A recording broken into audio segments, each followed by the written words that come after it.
Something. Oh, now I'm feeling so dumb, dumb, dumb, dumb, dumb, dee da dee da dee dum, dumb, dumb, dumb, dumb, dee da dee da dee dum, dumb, dumb, dee da dee da dee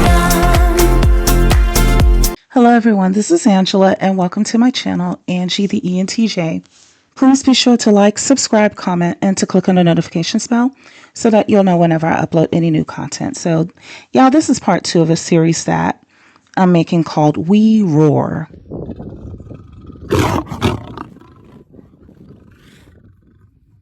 We're going to be roaring, okay? Where we go on the offensive, we're going on the rampage to state our points that we are going to double down, triple down, quadruple down on no matter what. The reason why in this particular climate that we're in right now in 2025 is that we are dealing with an opposition that believes that we are docile and easily manipulated, and that because we're not so confrontational, because we counter them using cool, calm, and collected language, they think that, we're just pushovers. And they find pleasure in our cool, calm, and intelligent approaches to their flagrantly foul, offensive conduct. What our opponents failed to realize, though, was that we collectively chose the high road so that we could simply be better people. It's not about them. It's about being better us for ourselves. They don't get that. So that's why they think, oh, we're just going to just talk to them and whine, right? Okay. So there are those of us who have no qualms about taking the low road or the dirt road, so long as it's for the right reasons. And today's video is for the right reason. So in this series, while they are busy trying to save face our opposition, that is, because their theories about how we all should live our lives according to them is failing fast. And they have millions of people, possibly billions, who are becoming disillusioned fast. I am taking the offensive side of things to reverse stigmatize them for the dummies they have proven themselves to be. See, they were out here stigmatizing us for approaching them from a well-researched perspective because we want to move forward. We want everybody to be okay. Just because we don't see things eye to eye doesn't mean that I think that they should be homeless on Skid Row in Los Angeles. Okay. Just because we don't see things eye to eye doesn't necessarily mean that I want them to go without health care. Okay. Just because a guy is a misogynist doesn't mean that I feel like he should not have access to food stamps if he needs them. Okay. Just because a male-centered pick-me is poor doesn't mean that I believe she shouldn't have the access to the opportunity to gain more of an income if she chooses. Okay. But they called people like me whiny. Okay. But now look at who's whining about being laid off by their beloved president. Look at who's whining about Medicaid going away. Look at who's whining about possibly being thrown off of Section 8 indiscriminately. Okay. Now that their beliefs and their theories are revealing themselves to be nothing more than hogwash, we are going to figuratively strike again. In part 1, I pointed out that all nomadic males, and by nomadic males, I'm referring to those who are not typically settled. They're still trying to figure themselves out. Okay. That's normal for the earlier part of their lives when they're 17, 18, 19, 20, 21. Okay. But we got some 45, 50, 60-year-old nomadic males. Okay. They're usually broke. That all of them are resource sexuals, which meant that they are only seeking a resource And that can be financial or otherwise, such as domestic labor or an adjacent benefit like cheaper health insurance, cheaper life insurance, and vehicle insurance. Because, see, they want to hook up to you so that way, now that y'all are married, in his mind, he's thinking, so long as I'm married to her, I get some coochie and my life insurance rates, my health insurance rates, and my vehicle insurance rates will go down. So I'll just use her to where I can get to the point where I can pay for it on my own, and then I'll dump her. So those are adjacent benefits, things like that. So this video is part 2, which is all about how anti-abortion is pro-exploitation. We're going to start with a few cases of forced incubation. And the first one happened in 2013 with Marlise Munoz. May she rest in peace. And my condolences to her family, particularly her husband and toddler son and her mother, and as well as the rest of her family who were all left behind. In 2013, Marlise Munoz lived in Dallas, Texas with her husband and their firstborn son. She had worked as a paramedic, and she had what is called a living will. A living will, for those who don't know, is a document that's already signed ahead of time where if something happens to you, okay, like you're put on life support or, someone has to make a final decision for you, the living will is put into place so that your wishes will be carried out as you want them to be. So Marlise Munoz had a living will on file. She was 14 weeks pregnant with her second child when she suffered a pulmonary embolism. Marlise Munoz never wanted to be placed on life support. She was someone who worked in the health field, and she clearly understood how it appeared on the side of healthcare that is not open to the public. The public normally doesn't see this stuff, right? Long story short, the pulmonary embolism caused her to fall unconscious, and when she got to the hospital, there was no brain activity. However, because Marlise was pregnant and the fetus had a heartbeat, despite Marlise's living will, they kept her on life support. However, the fetus eventually had fluid building up in its head, on its brain. Not only that, the extremities of the baby were deformed. They could not even determine whether it was a male or a female. And it was so malformed that it was considered unviable. Unviable, y'all, basically means that once this fetus is outside of the womb, it will not survive. So after 3 months, a judge ordered for the hospital to remove Marlise's life support. Marlise and Nicole. Nicole was Marlise's middle name and also the name that the family gave to the fetus. So Marlise and Nicole were eventually laid to rest in January of 2014, nearly February. And now we're going to fast forward about a dozen years literally. And here we are again, this time in the state of Georgia with the case of Adriana Smith, who worked as a registered nurse, another healthcare professional, okay? She also has a young son and was 8 weeks pregnant at the time with her second baby.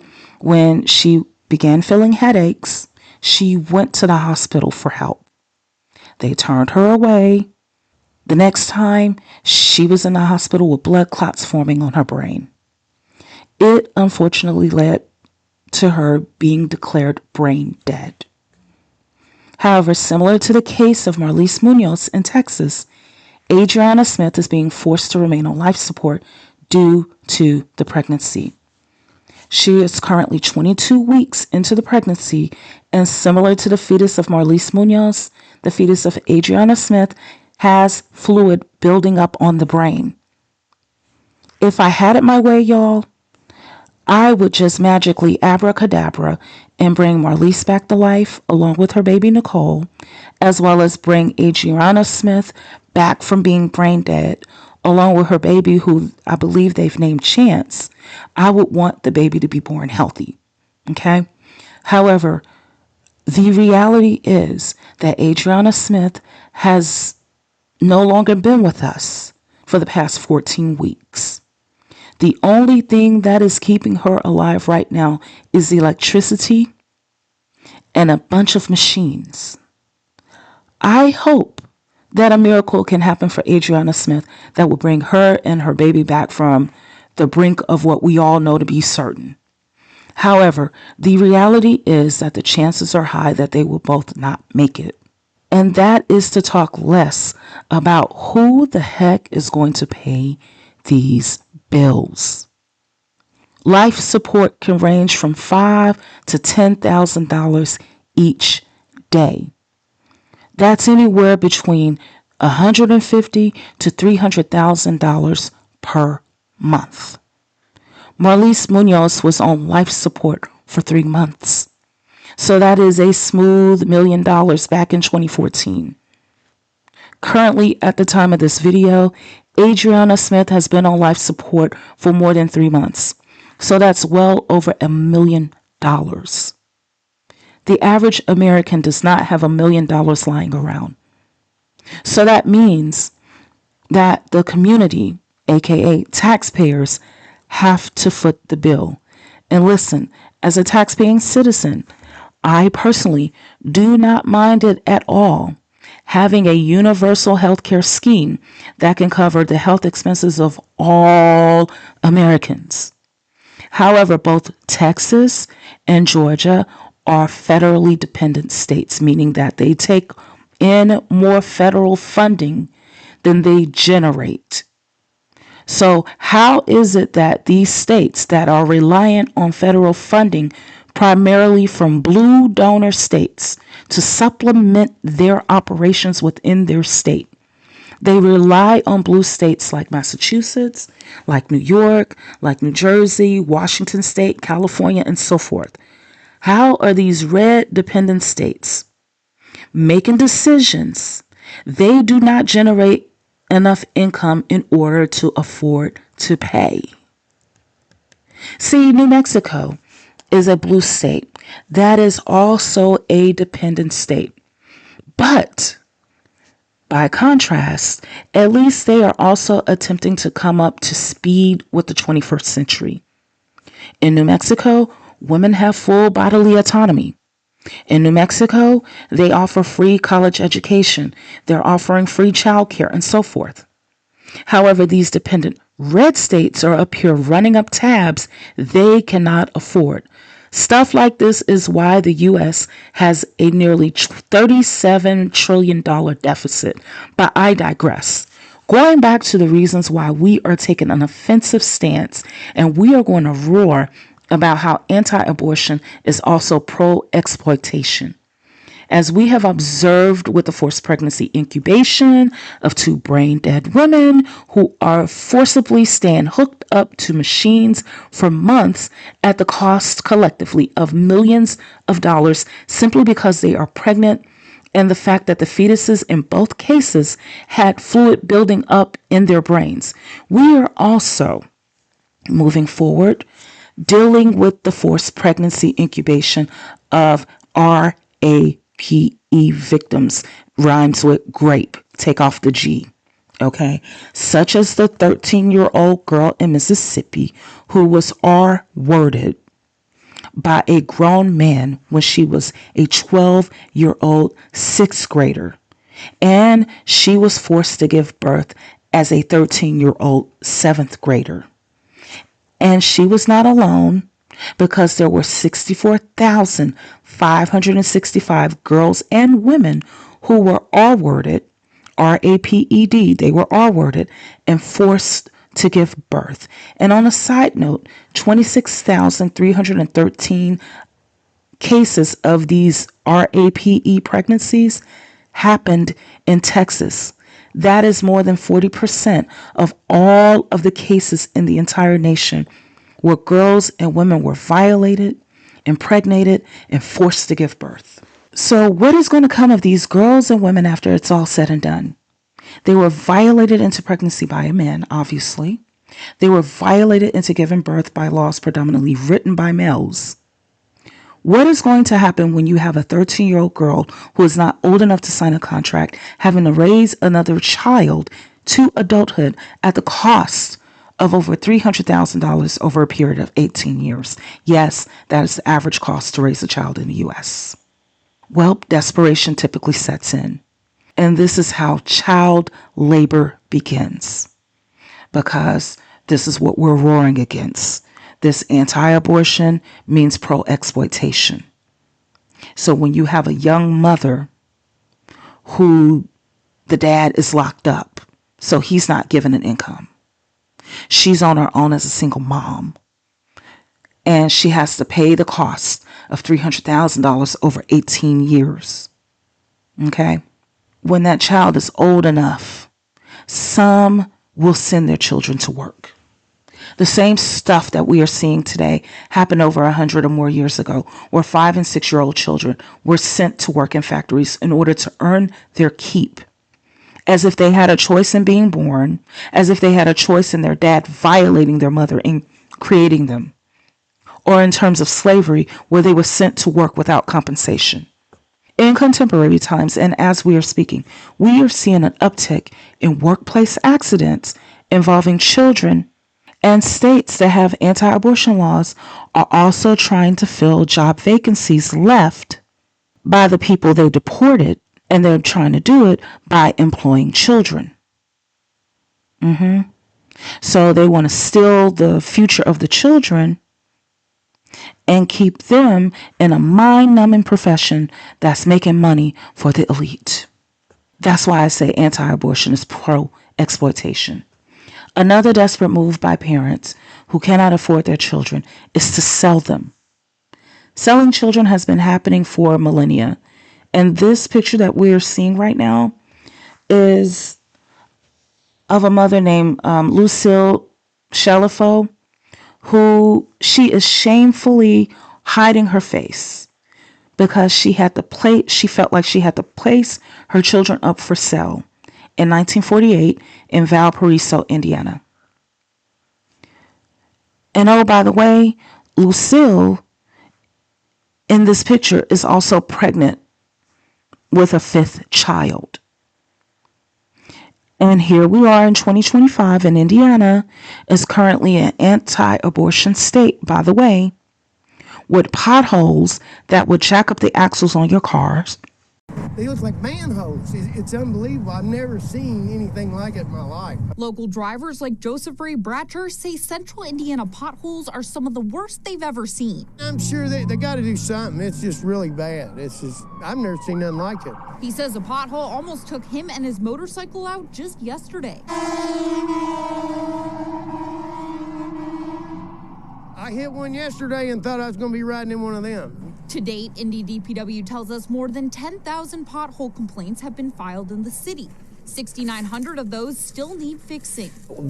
It's currently an anti-abortion state, by the way, with potholes that would jack up the axles on your cars. With Gary, Indiana, home of the Jackson family, looking like a 10th world country, even though it's only 8 miles away from Chicago. So selling children was a normal thing in the earlier part of the 20th century here in the United States. It was depicted in the movie The Color Purple, which was also set in early 20th century United States when Silly gave birth to her stepfather's children, and he sold them to a religious couple who were unable to conceive their own children. And once the stepfather was done pumping and dumping Silly, he then turned around and sold Silly as a child bride to the infamous man that she knew as Mr., who only she later on found out that his name was Albert when his mistress came to stay with them. And Mr., aka Albert, mistreated her for decades before she was finally freed from him. So here we are in 2025, and we are hearing stories of mothers selling their children, the fathers are usually nowhere near to be found. And oftentimes, these women who sell their children are on drugs, which was most likely as a result of a male or his bottom chick who turned them out. That is the case here with a woman, and I use that term woman very loosely, who sold her 5-year-old child named Kamari Holland. Actually, this happened in 2021, I believe. This case, it happened in Columbus, Georgia. Here we are talking about Georgia again. She sold her 5-year-old daughter named Kamari for $2,500, y'all, to a dusty named Jeremy Williams. And what Jeremy Williams did was violate and unalive this poor little 5-year-old girl. Chances are high that Jeremy Williams was a follower of the manosphere and was an anti-abortion person. And you can see why, because he is a predator. So, of course, predators like Jeremy Williams want to have a fresh supply of victims to violate. It's hard to violate a child who has a mother that is sober and financially strong, especially if she's educated and or if she's an entrepreneur. So no, they need drug addicted women who will sell their children so that way they can hide their pedophilia. I strongly believed that, based on the numbers, that Kamari would still be alive if the mother was receiving strong benefits on her behalf. I'm not trying to take up for Kamari's mother. And mother is a term that I use very loosely with that woman too. I'm not trying to take up for her, but what I am saying is that she was money motivated. Okay. So if she knew she wasn't going to get any money, if she didn't take care of her child, that would have prompted her more than likely to take care of her child. And that would have kept Kamari alive. You know, it would have been a motivating factor for her to at least treat the child decently enough so that Kamari would have had a chance to reach adulthood and then define her own life. However, since it happened in Georgia, an anti-abortion and federally dependent state, meaning that it is so mismanaged that the government is incapable of covering all of their expenses, and the people who are on assistance are struggling. They are struggling hard.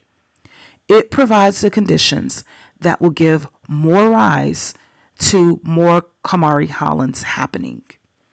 I don't want to see that happen, but when finances are strained and survival becomes hard, children take a hit, and it's horrible.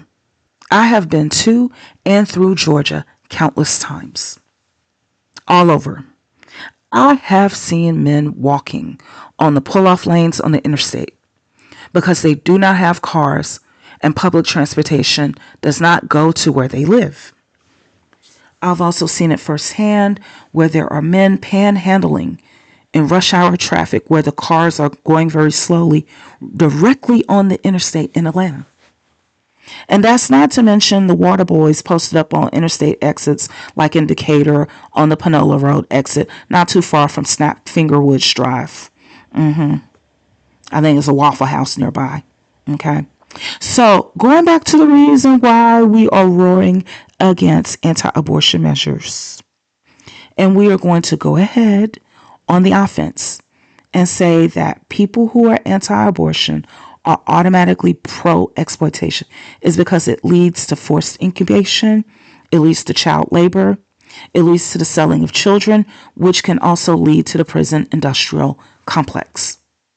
I think all of it is a part of the prison industrial complex. And for those who don't know what I'm talking about, the prison industrial complex is simply modernized feudalism. Feudalism was a system in medieval times where serfs, aka or also known as unfree laborers. Have you ever heard of unfree, y'all? So a serf was an unfree laborer. They worked the land of the landowner, who the landowner was often called a lord. And the Lord would provide protection and the right to work on a separate piece of land for their own personal needs, for the serfs' own personal needs. So in medieval times, over 75% of the population were serfs. These were people who worked without pay. It was basically sharecropping, y'all. And if the serfs refused to work, then they would be physically punished and or they would be sold into slavery. You see, at the end of the day, it is the labor that matters. And that's why there are all these schemes in place in modern times, no different than it was in medieval times, to extract labor for cheap or for free. This is the reason why, as much as racist people hate black people, for an example, they don't want us to cease to exist. And they take offense to anyone they hate, be it woman, immigrant, LGBTQIA plus, disabled, black, brown, progressive white. You know, they take offense when we become educated and when we become more affluent. All you need to do is look at Black history, because we have a long history in the United States of having entire towns torched to the ground when we begin to outpace uneducated, racist, misogynists. Basically, the modern day MAGA. We have all of the proof today to show that despite advances in technology, medicine, advances in policy and business practices, despite advances in social movements that have brought about equality and equity to people, despite having access to opportunities that can take one literally from poverty and into affluence, despite the fact that there are literally people who are climbing through dangerous terrain in order to get here into the U.S. for the very opportunities that anti-abortion people were born with full access to. And despite the fact that this is round 2 of them keeping a brain dead woman on life support to see if abracadabra, miraculously, the fetus will grow into a healthy full-term baby. And for the second time, it's showing that chances are it may not happen. Listen, despite all of that, nothing will ever be enough to convince anti-abortion people to just be better people. So the best way to deal with such types is to take a defiant stance against them on your own principles.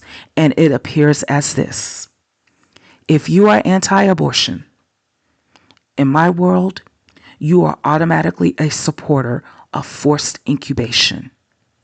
I am going to see you as somebody who likes understanding that children will get R-worded, and you're okay with that. You enjoy the fact that women will be R-worded and forced to give birth, and you're okay with that.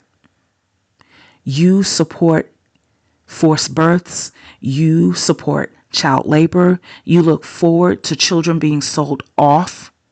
Also, another thing I forgot to mention is that child abuse rates are increasing right now.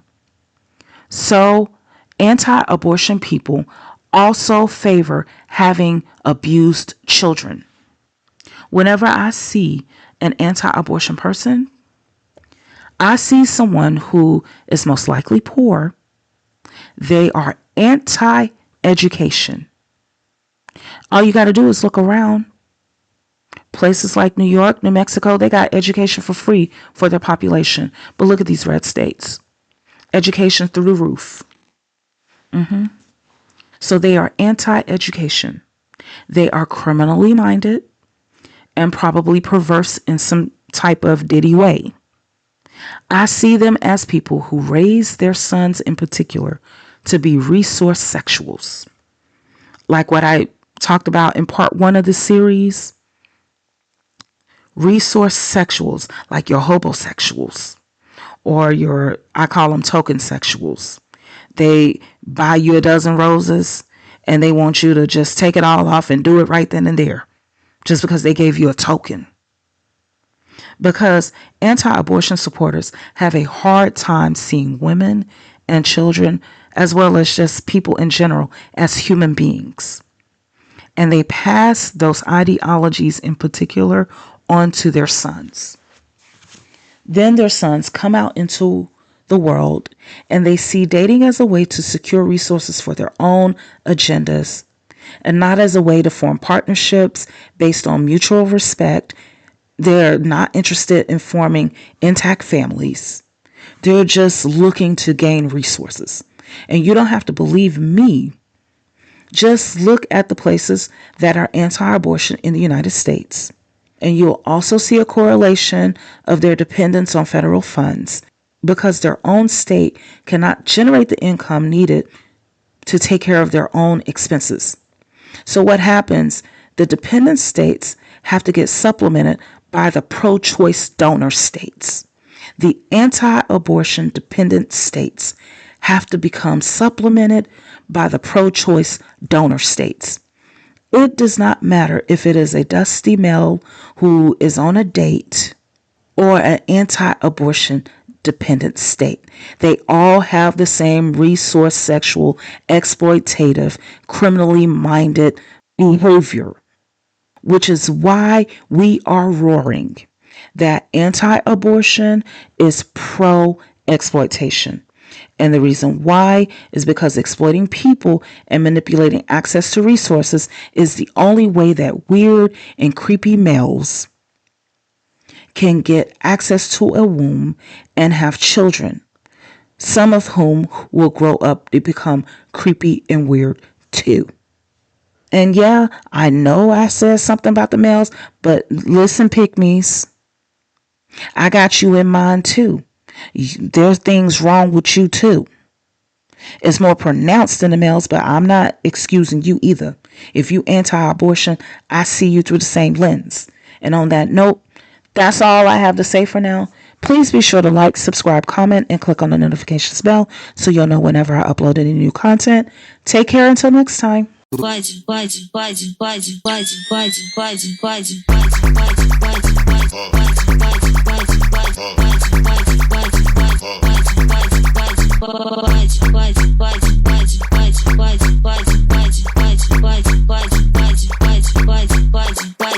DJ Rafinha, porra, respeita vagabundo.